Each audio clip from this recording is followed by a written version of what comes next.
سلامونه وخت مو په خیر دی. اجمل شاه فیسبوک پاڼې او یوټیوب چینل ته ښه راغلاست. هغه درې توپ اچوونکو چې پاکستان لپاره یې شرموونکې توپ اچونه کړې ده. ګلباز د مجيب الرحمن لوبډلې ته زبردسته ماتې ورکړې.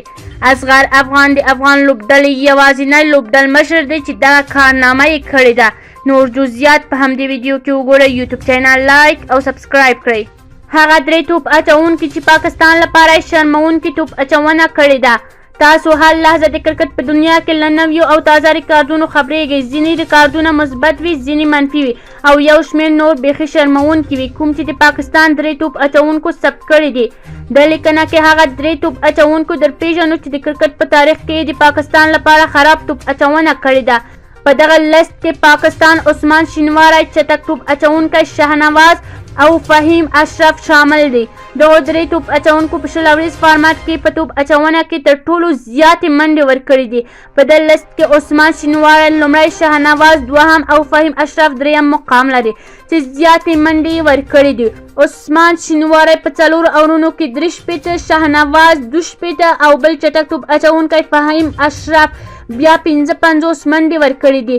شینواری د سویل افریقا خلاف، شهنواز د انګلستان خلاف او فهیم هم بیا د نیوزیلند خلاف دا منډې ورکړې دي. ګلباز د مجيب الرحمن لوبډلې ته زبردسته ماته ورکړه. د ویسټ انډیز د ګاربن لیګ په لړ کې بیګا د مجيب الرحمن لوبډلې او د رحمان الله ګلباز لوبډله سره مخ شوې وه. ګلباز لوبډله بریالۍ شوه.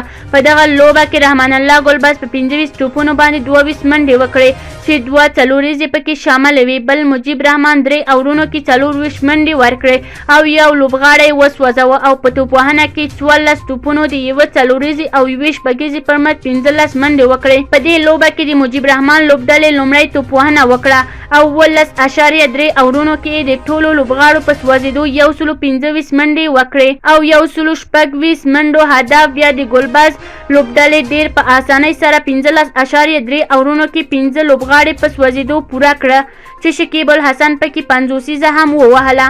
اصغر افغان د افغان لوبډلې یوازینی لوبډلمشر دی چې دغه کارنامه یې کړې ده.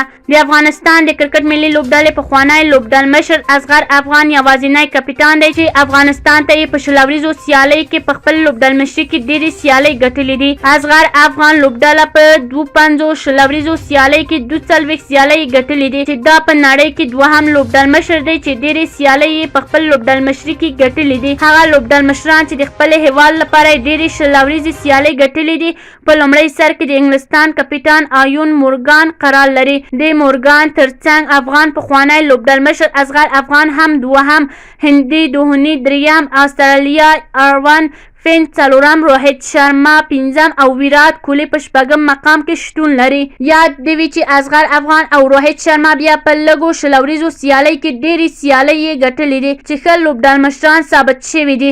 روهیت شرما او آرون فینچ له ځان سره چانس لري چې له ټولو لوبډلمشرانو نه دا مقام وګټي. دا ځکه چې اوس اصغر، دوهني، مورګان او کوهلي کپتانان نه دي. که چیرې کوم نظر لرئ کومنټ کې شریک. یوټیوب چینل لایک او سبسکرایب کړئ.